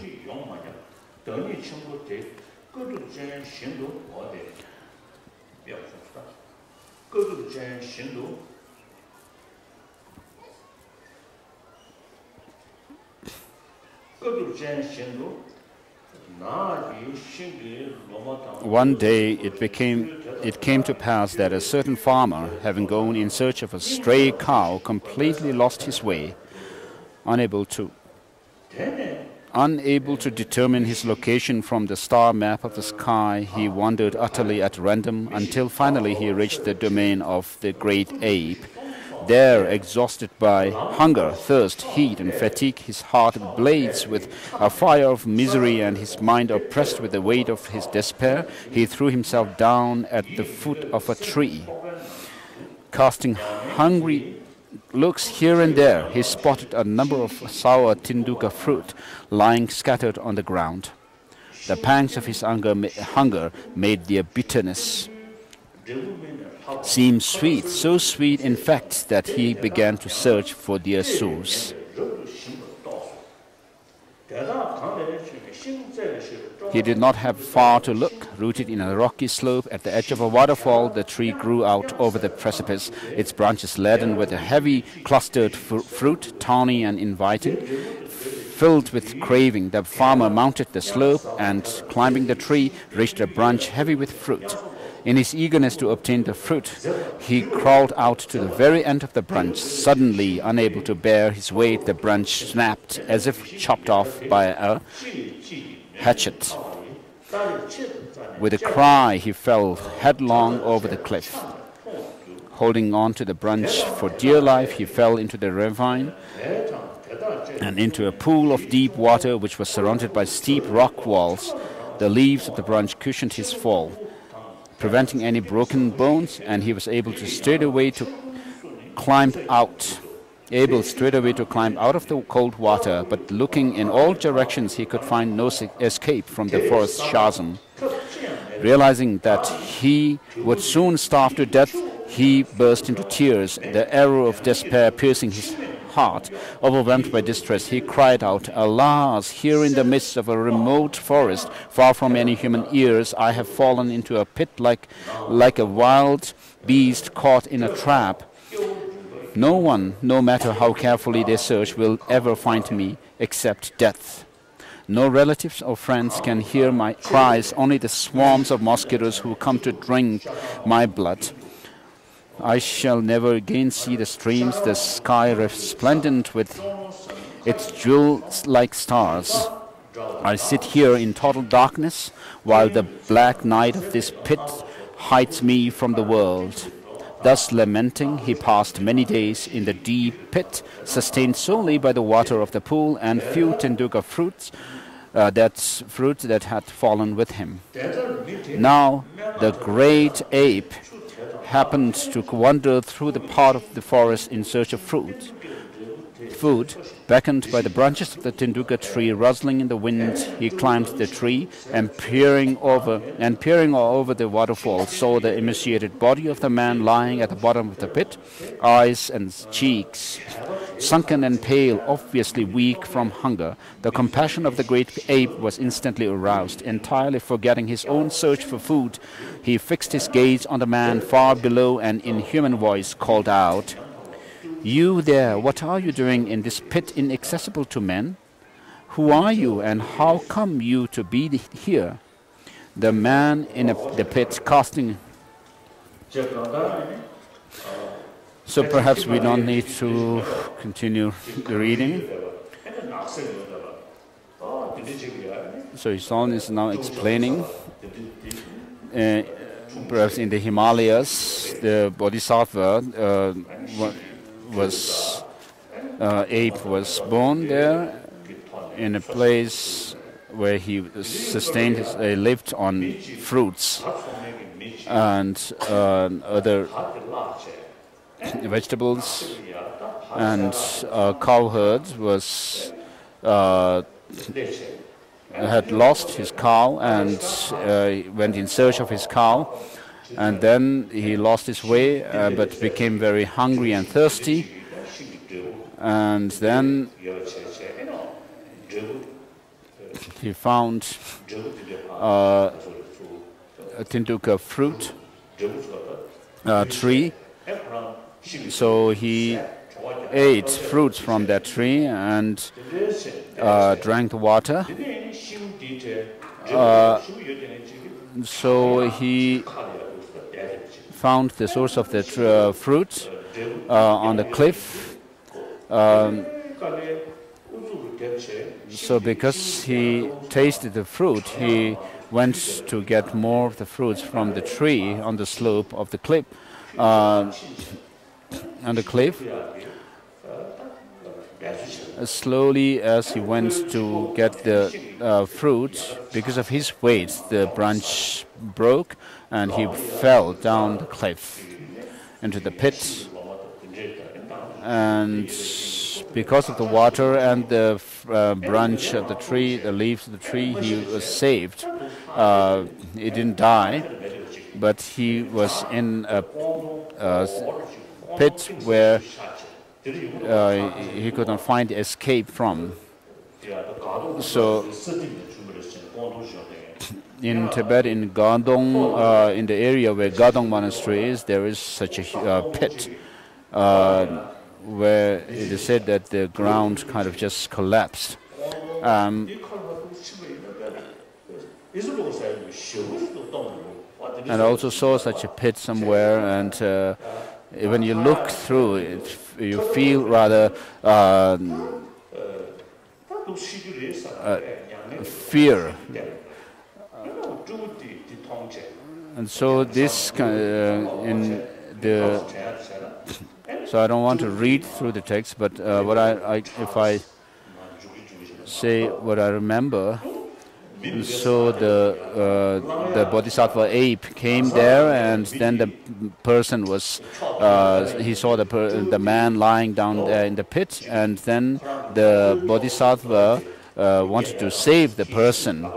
But before actually going to the person, he exercised himself, trained himself whether he could carry the person, and he picked up some stone and tried to jump from the cliff and so forth, and then he increased the size of the rock that he would carry, and then trained himself. After training himself and found that he would be able to save the person, then he went to the human being, the person down there, and saved him from that pit. And the person was saved alive, and then after having saved his life, the man, what he thought was, instead he tried to kill the ape while he was lying soundly asleep, and when he hit a huge tree on the head of the ape, in order to kill him, what happened was, because of his weakness, he was not able to hit on the head fully, but it hit a part of the head of the monkey, the ape, and so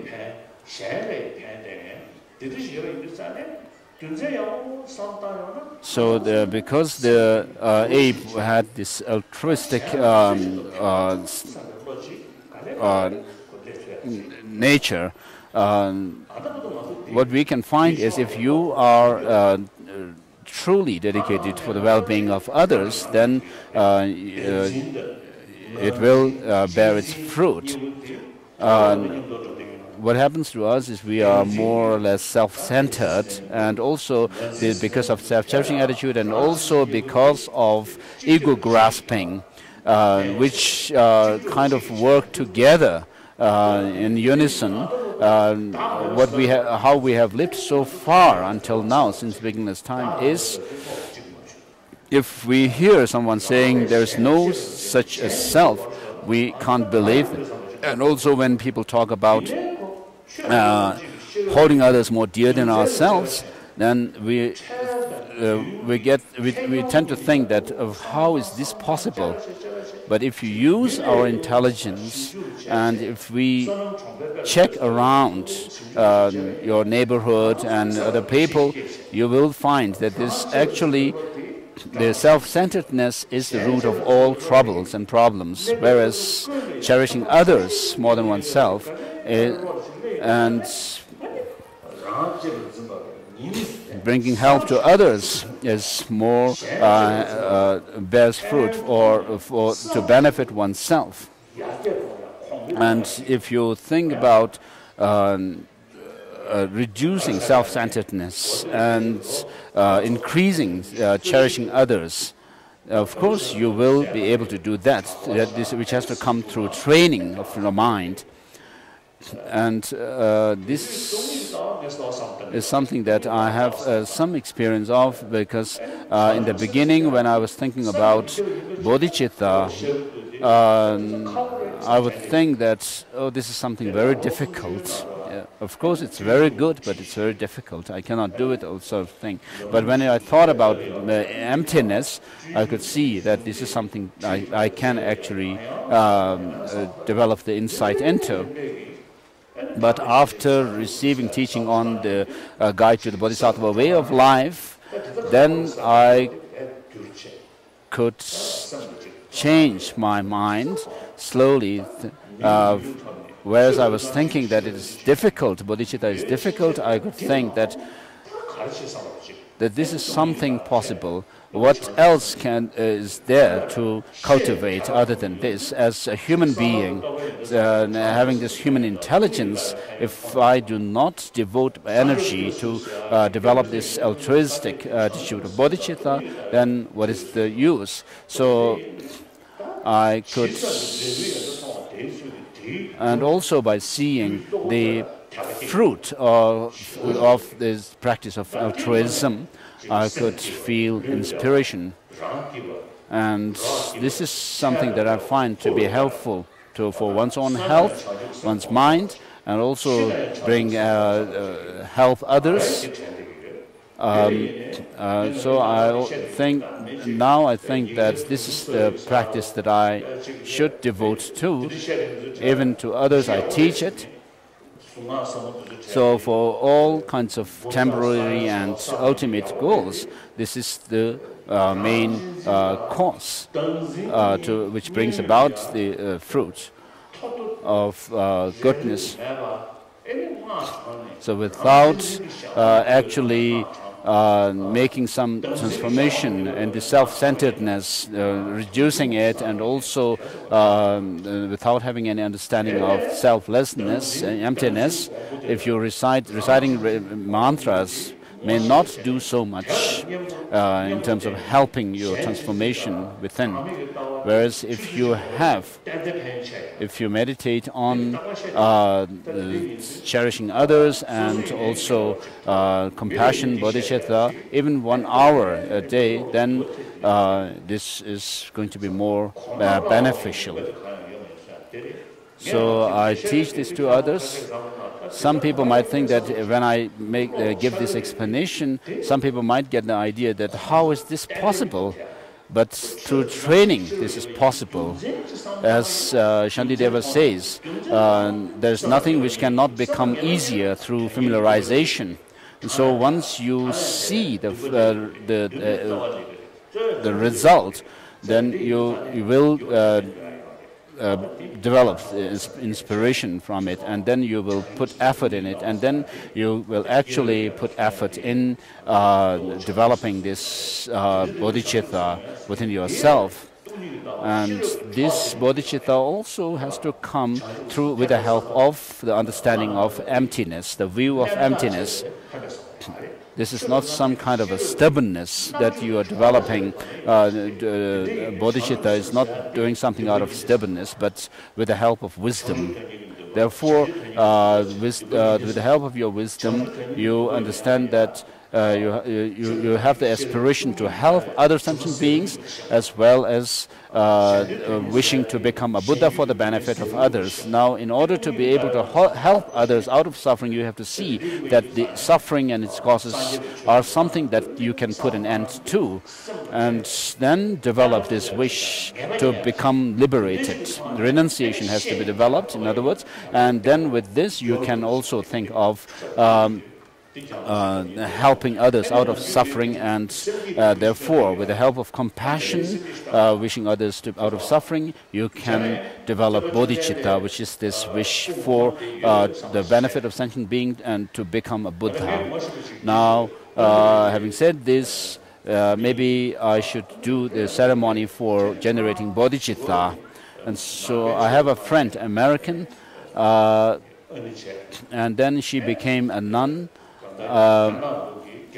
And then she became a bhikshuni, according to the Dharmagupta, the Chinese bhikshuni lineage, when I assist them. And she told me that there was an elderly monk in Thailand.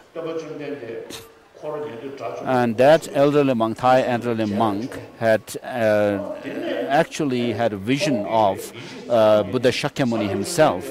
And so from that vision he was convinced that the Shakyamuni Buddha was still alive. Of course, not in the mortal body, but in this pure vision. And so because of this vision of Buddha Shakyamuni, he discarded the view that after someone has become an arahat and died after becoming arahat, that person's mind stream, the consciousness, does not end there and become inexistent, but still continues. And then one of his students from Thailand one time had gone on pilgrimage to China, and Kuan Yin in China. And this Thai monk was made some prayer and at the foot of the Kuan Yin statue and touching his head there. And when he was doing that, someone took a picture. What happened was he, on his head, there shone radiated a white light from the heart of the Kuan Yin on his head. And so someone had taken picture of that. So I saw that picture. And also some friends of mine, for example, Taglung Shaprung Rinpoche, when he was giving a teaching one time, the particular teaching that he was giving, the lineage, all the lineage masters of that particular teaching that he was given was seen on the beam of that monastery where he was giving the teaching. And so here also, in order to take this, to participate in this ceremony for generating bodhicitta, imagine the Buddha himself, Shakyamuni Buddha, and also the 7 successors to the Buddha, beginning with Kashyapa, the Mahakashyapa, and then also those of the great masters of India, and also the great masters of Tibet, and the 4 different traditions of Tibet and so forth. And now, in order to say, take part in this ceremony, let's say the 7-part prayer. So what you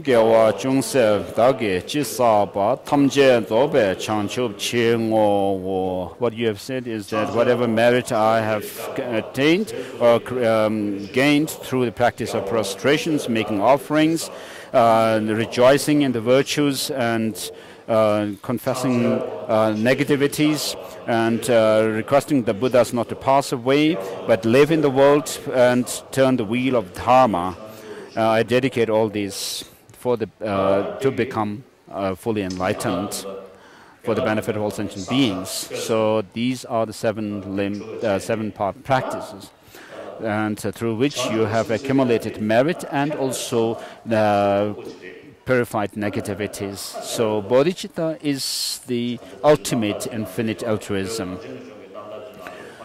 If you look at you can find this to be true from the biographies and life stories of the masters. Like you can find this in the Jataka Mala stories as well as the stories of the Tibetan masters. So while we are alive, if we could cultivate this bodhicitta, you will feel great solace. When you are disheartened, this will be of great help. And also, while you are healthy and active, this will help to reduce your arrogance and negative thoughts, destructive thoughts and emotions. So you'll have real big heart and calmness. And of course, I'm not saying that I have bodhicitta and I have also that I have the understanding or insight into emptiness, but I have given thought to these and for over 40 years. So in essence, what is needed is that of warm-heartedness, kindness. If you have this, then you don't have to buy happiness by spending money or asking others for this or anything like that. But if you give thought and cultivate bodhicitta, every day, day by day, and month by month, week by week, and month by month, and so forth, then you will be happy. It will be helpful in this life as well as next life until you become a Buddha.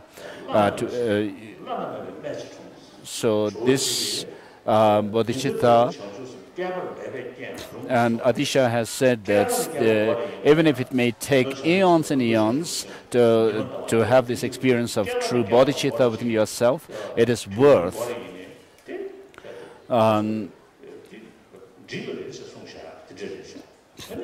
This bodhicitta, which is like the moon and the sun, is worth our endeavor to develop it for eons and eons.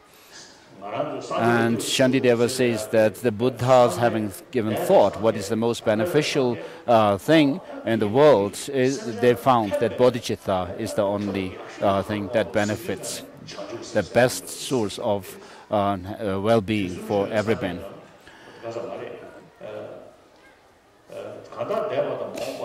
And so all the Buddhas of the past, the present, and the future, what they need to practice, needed to practice, will need to practice is that of bodhicitta. And all the teachings of the Buddha, the vast and the extensive teachings of the Buddha, the profound teachings of the Buddha, all the message of the Buddha in these teachings boil down to this cultivation of this altruism, of bodhicitta. So, although you may be, you'll be thinking of the benefit of others, but as a byproduct, your own happiness is brought about.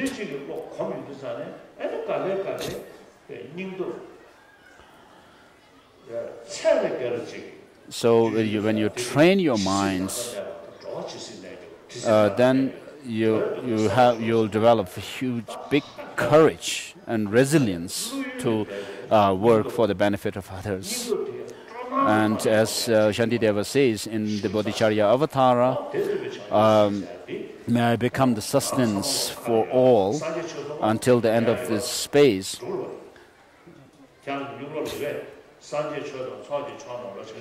So we'll use the verse, I take refuge in the Buddha, Dharma and Sangha until I attain full enlightenment.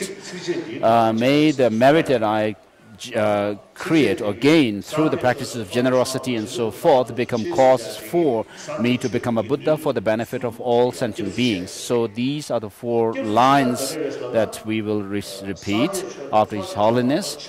And so in these lines, the first 2 lines show that of taking refuge, the principle of taking refuge in the Buddha, Dharma and Sangha. So the Buddha here refers to, for example, those of the past Buddhas, who have the beings who have already become Buddhas, enlightened, and also the Sangha here, the Dharma refers to, for example, the Dharma that is within the Buddhas and the Sangha, and then they are therefore those of the causal refuges. Now, the fact that the Buddhas have reached such attainments and is because we have, because of the Buddha nature, the potential that we have, for example, to become a Buddha. So because of this potential, the Buddha nature, we can receive blessings of the Buddha. So on the basis of this, we can talk about receiving blessings. And so in the Mahayana Uttara Tantra, goes through or explains those of the 7, what are called the 7 Vajra points.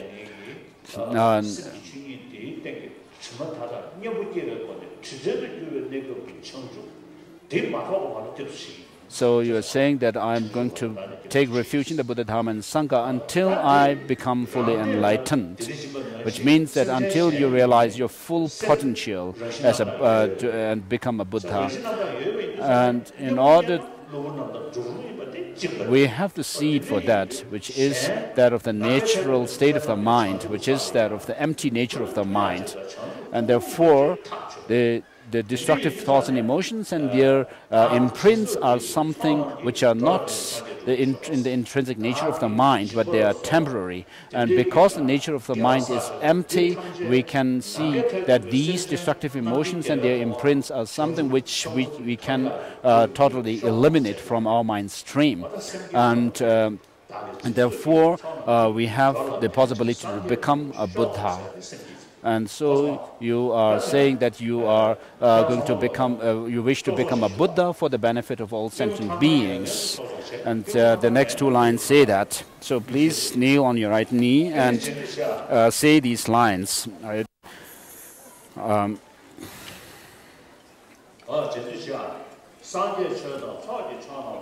In the Buddha, Dharma, and Sangha, I take refuge until I'm enlightened. The practices of generosity and so forth, may they become cause for me to become Buddha for the benefit of all. So you have finished the first recitation.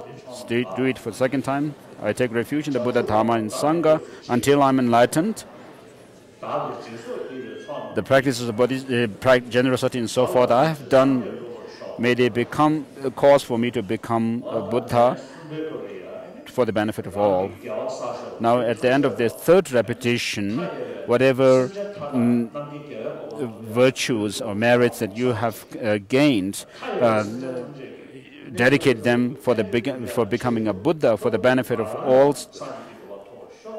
for all sentient beings to reach that state of Buddhahood, and also in order to bring all sentient beings, in order to benefit all sentient beings, may I become a Buddha. In other words, in order to bring all sentient beings to the Buddhahood, may I become a Buddha. So in the Buddha, Dharma, and Sangha, I take refuge until I'm enlightened. The practices of generosity and so forth I have done, may they become cause for me to become a Buddha for the benefit of all sentient beings. As long as space remains, as long as sentient beings remain, may I too remain in order to dispel the miseries of sentient beings. Today my life has bore fruit. I've become a child of a Buddha. I will do the practices that are worth of this noble lineage. So with this we have finished the generation of bodhicitta. So this is all for today.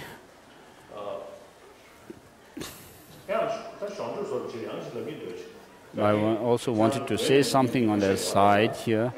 There are people from Tibet, and there are Indians also.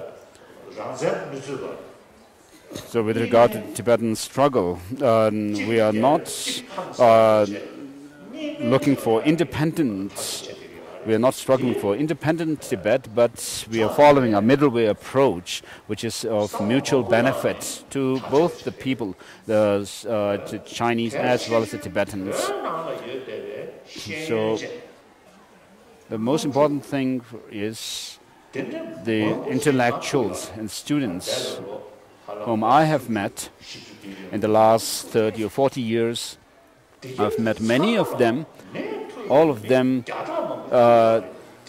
hundreds of them are supportive of this middle way approach. They say that this is something practical and also realistic approach to Tibetan struggle. So they are unanimous about this. So some people here say that Tibetans back inside Tibet are looking for independence. But of course, people who don't think carefully,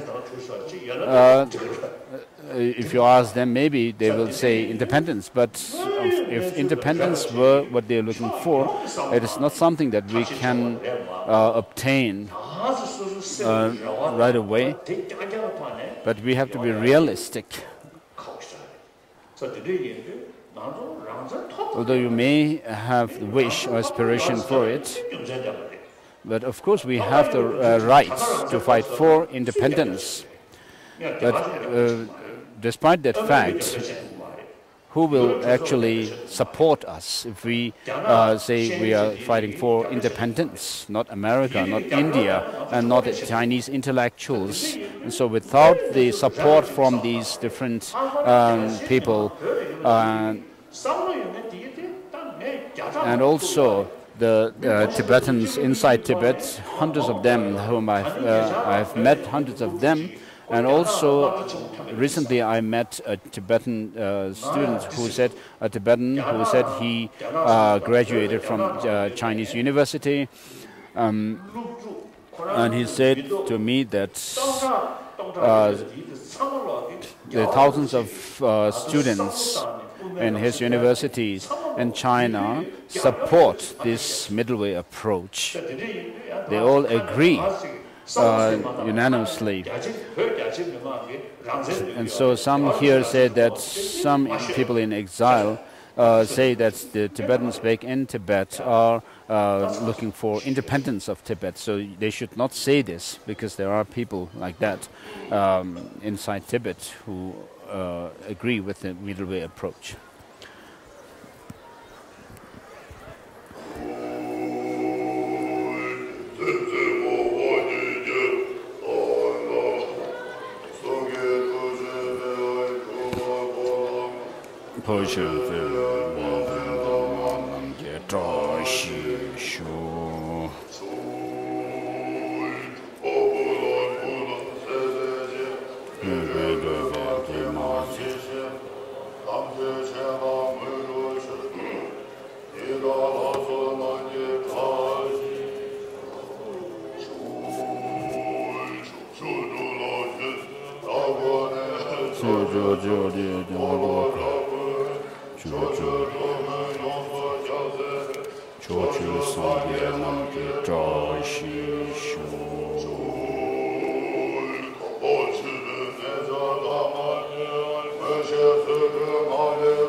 Jushin Drupara Chepe Kansala Pushi Kyongwa Sheki Shebaye Chojon Somayana Veta Shisho Luame Bekemne Kunjosun Kujosun Manesu Kunjosu Yerme Shagre Makajosu Sechikara Makajosu Tujiro Tubden Jazu Bedo Yurendo Neshi Chuju Gabasho Labasun Mitzin Tibet Toge ne de Wanshin Todo Shirup Chaves de Para Tubden Choju Gebe Tra Shishu.